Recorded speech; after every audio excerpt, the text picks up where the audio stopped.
A reading from the book of the prophet Malachi. Lo, the day is coming, blazing like an oven, when all the proud and all evildoers will be stubble. And the day that is coming will set them on fire, leaving them neither root nor branch, says the Lord of hosts. But for you who fear my name, there will arise the Sun of Justice with its healing rays. The word of the Lord. Thanks be to God.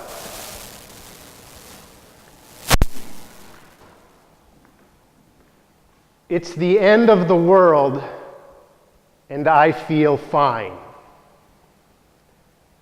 Well, maybe that's the problem. I feel fine. I mean, after all, it's the end of the world, the day of the Lord. In fact, I probably spend more time thinking about the end of the year or the end of the semester than I do the end of the world. In fact, and I'm probably not alone in this, I might even welcome the end of the world to get out of those final papers and those final tests. Yes, the book of the prophet Malachi tells us the day of the Lord is coming. Are we ready? Am I ready? In the reading today, the author gives us a classic binary opposition.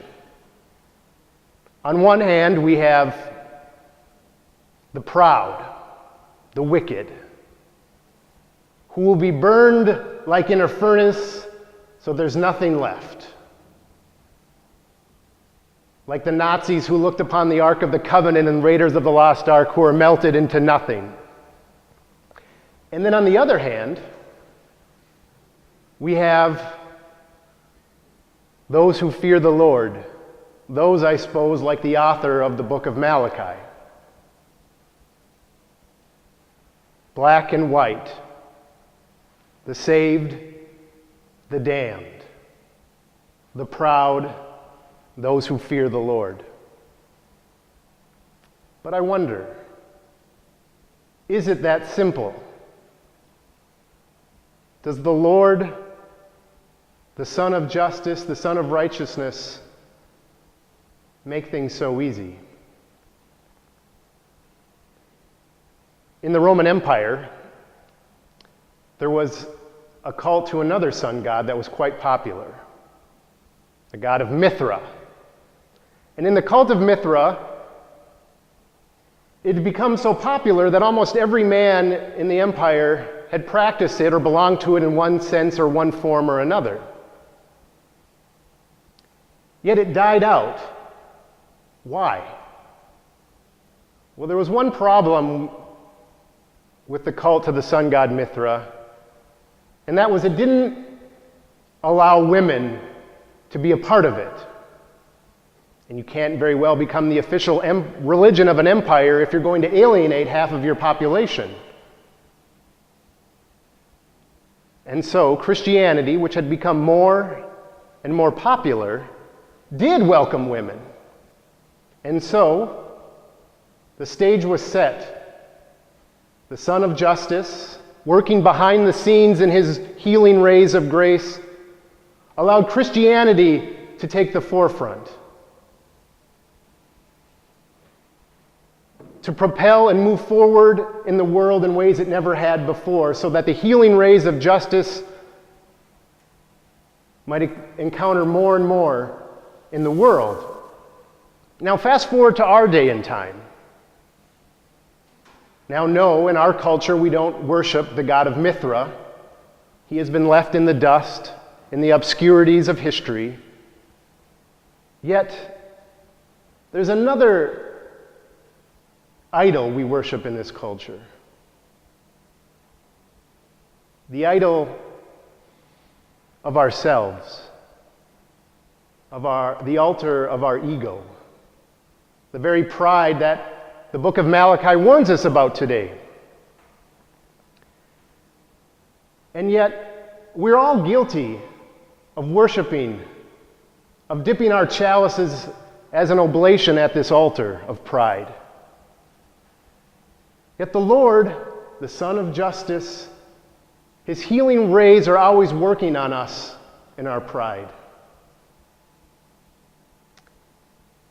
I came across a quote from Flannery O'Connor in her private prayer journal, and she writes in her prayer journal, "Lord, I do not know you because I am in the way.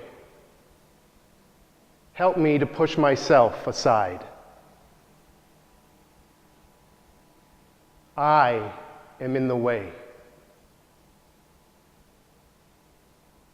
You see, the Lord, this God, the Son God of justice, of righteousness, is working on our culture, is working on this idol of pride in ways we don't even realize, and in people we don't even realize. It's smashing our egos, and this grace is asking us to step aside, leaving a hole within us, a hole that is ripe and humming to be filled with this healing grace of the Son of Justice. A grace that'll fill us up and ooze out into us, into all we meet, in that, as Pope Francis says, it will melt the hearts of others. It will melt others for Christ. We only have to get out of the way. In her short story, Revelation, by Flannery O'Connor, she writes of a pious woman who tried to be, just as Malachi said, filled with fear of the Lord, righteous, organized in her faith, but not like those in the world who had bowed down to the altar of pride. And she writes of Mrs. Turpin, who goes to a hospital one day and encounters a sane girl in the waiting room. And the insane girl runs up to her and screams at her in the waiting room, and she says, and I quote,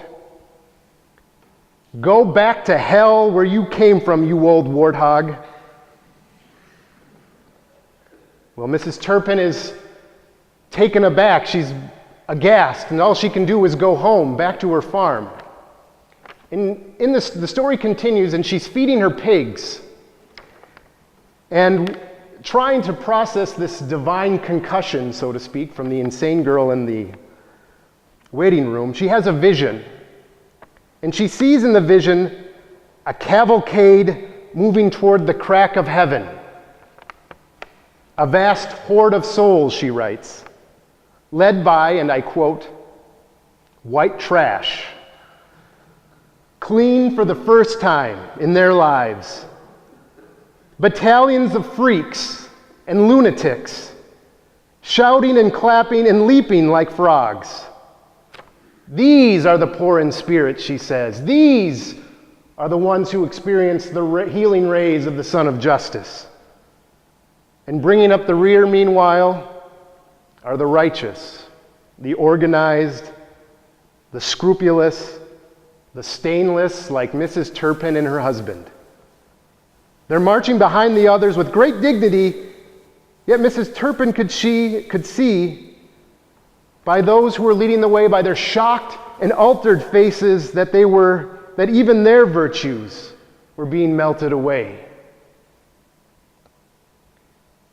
Yes, the grace of the Son of Justice is working behind the scenes in history, even in our culture today, in ways we don't even realize. And in people like us, all we have to do is get out of the way. It's the end of the world, but do I feel fine? Only because of the grace of the Son of Righteousness.